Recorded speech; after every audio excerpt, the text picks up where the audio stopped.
नमस्कार। आज एक ऐसे विषय पर बात करते हैं जो हमारे लोकतंत्र की बिल्कुल बुनियाद है, भारतीय संविधान की प्रस्तावना। ये सिर्फ एक पन्ना नहीं है, बल्कि पूरे देश को चलाने का एक तरह का ब्लूप्रिंट है। चलिए आज इसे गहराई से समझते हैं। आगे बढ़ने से पहले एक बहुत ही गहरे सवाल पर गौर करते हैं। क्या कोई भी देश बिना किसी स्पष्ट दिशा या उद्देश्य के आगे बढ़ सकता है? मान लीजिए, समाज में नियम और कानून तो बहुत सारे हैं, लेकिन उन सब का फाइनल गोल क्या है, यही साफ नहीं है।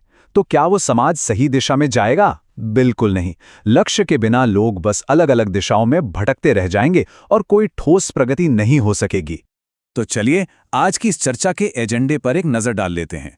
हम शुरुआत करेंगे राष्ट्र के मार्गदर्शक प्रश्न से, फिर देखेंगे प्रस्तावना का प्रवेश और जनता की शक्ति।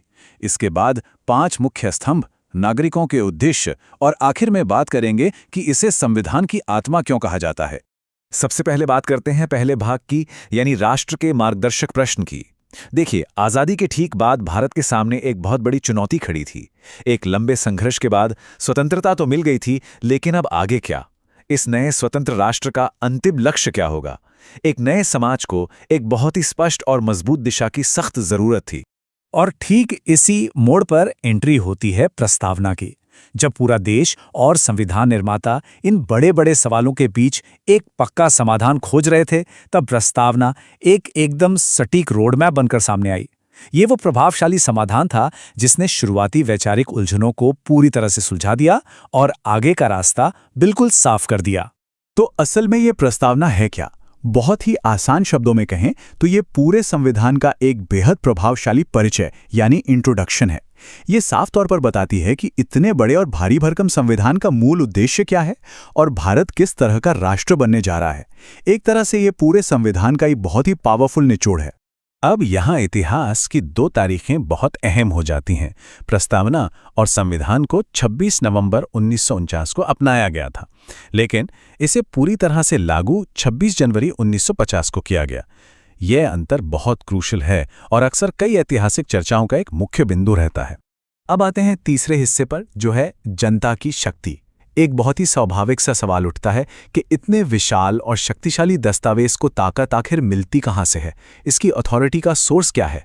इसका सीधा सा जवाब इन बेहद आइकॉनिक और शक्तिशाली शब्दों में छिपा है, हम भारत के लोग, यानी we the people of India. इसका मतलब बड़ा साफ है कि इस देश की सारी अल्टीमेट पावर और सत्ता यहाँ की आम जनता के पास है। कोई बाहरी ताकत या कोई एक इंसान इस देश का मालिक नहीं है। सत्ता का असली स्रोत देश के नागरिक ही हैं। चलिए अब बात करते हैं उन 5 मुख्य स्तंभों की। ये वो 5 पिलर्स हैं जो भारत के स्वरूप को तय करते हैं। इन्हीं पर पूरे देश का ढांचा और शासन व्यवस्था मजबूती से टिकी हुई है। इसमें सबसे पहला पिलर है सॉवरेन यानी सार्वभौम। इस शब्द का सीधा सा मतलब यह है कि भारत अपने आप में पूरी तरह से स्वतंत्र है। यह किसी भी बाहरी देश या ताकत के अधीन बिल्कुल नहीं है और अपने सारे अंदरूनी और बाहरी फैसले लेने के लिए 100% आजाद है। दूसरा अहम शब्द है सोशलिस्ट यानी समाजवादी। इसका मूल अर्थ है देश में धन और संसाधनों का समान वितरण होना। यह सुनिश्चित करता है कि समाज में आर्थिक असमानता कम से कम हो और देश के जितने भी संसाधन हैं उन पर सबका उचित और न्यायपूर्ण अधिकार हो। तीसरा पिलर है सेक्युलर यानी धर्मनिरपेक्ष। इसका मतलब है कि राज्य की नज़र में सभी धर्म एक समान हैं। सरकार किसी भी एक धर्म को विशेष बढ़ावा नहीं देगी और सभी धर्मों को बिल्कुल बराबर का सम्मान और सुरक्षा प्रदान की जाएगी।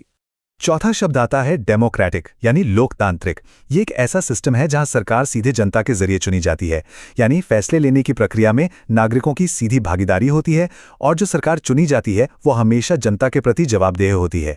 और 5वां स्तंभ है रिपब्लिक यानी गणराज्य। इसका मतलब है कि देश का प्रमुख, जो कि भारत के मामले में राष्ट्रपति होते हैं, वो जनता द्वारा चुने जाते हैं। यहाँ कोई राजतंत्र नहीं है, राजा रानी का सिस्टम नहीं है और शासन का ये सर्वोच्च पद कभी भी वंशानुगत नहीं होता। तो राज्य का स्वरूप कैसा होगा ये तो इन 5 पिलर से तय हो गया। लेकिन अब आते हैं 5वें सेक्शन पर, नागरिकों के उद्देश्य। प्रस्तावना सिर्फ देश का स्ट्रक्चर नहीं बताती, बल्कि नागरिकों के लिए भी कुछ बहुत ही स्पष्ट और जरूरी लक्ष्य सेट करती हैं। ये नागरिक उद्देश्य मुख्य रूप से 4 बड़े वादे हैं: न्याय, स्वतंत्रता, समानता और बंधुता। ये सिर्फ कागज पर लिखे अच्छे लगने वाले शब्द नहीं हैं, बल्कि एक आदर्श और प्रोग्रेसिव समाज बनाने के लिए सबसे जरूरी तत्व हैं। चलिए इन्हें फटाफट डिकोड करते हैं। सबसे पहले है न्याय, जो सिर्फ कोर्ट कचहरी वाले न्याय तक सीमित नहीं है, बल्कि इसमें सामाजिक, आर्थिक और राजनीतिक न्याय भी शामिल है। दूसरा है स्वतंत्रता, जिसमें विचार, अभिव्यक्ति और अपने विश्वास को मानने की पूरी आज़ादी शामिल है। तीसरा है समानता, जिसका मतलब है हर व्यक्ति को बिना किसी भेदभाव के आगे बढ़ने का बराबर मौका मिले। और चौथा है बंधुता, जो देश के सभी नागरिकों के बीच भाईचारे और एकता की भावना को गहराई से मजबूत करती है। इन सारे शब्दों और गहरे कॉन्सेप्ट्स को समझने के बाद अब हम अपने आखिरी सेक्शन पर आ गए हैं, संविधान की आत्मा। अब समय है इस पूरे दस्तावेज के सबसे गहरे और असली महत्व को महसूस करने का। लेकिन कंक्लूजन पे जाने से पहले एक क्विक रिकैप कर लेते हैं। हमने देखा कि शक्ति का स्रोत कौन है, जनता। फिर हमने स्टेट के नेचर को तय करने वाले 5 मजबूत स्तंभ देखे और उसके बाद नागरिकों के गोल्स को डिफाइन करने वाले 4 महत्वपूर्ण उद्देश्य समझें। यह पूरा का पूरा वैचारिक ढांचा वाकई बहुत लॉजिकल और कमाल का है। तो कुल मिलाकर बात क्या निकली?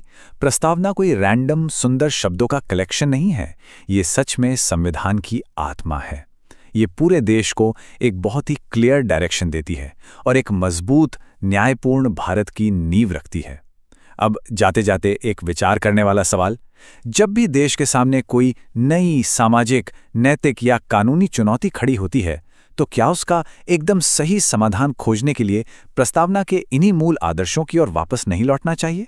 ये एक ऐसा सवाल है जिस पर गहराई से विचार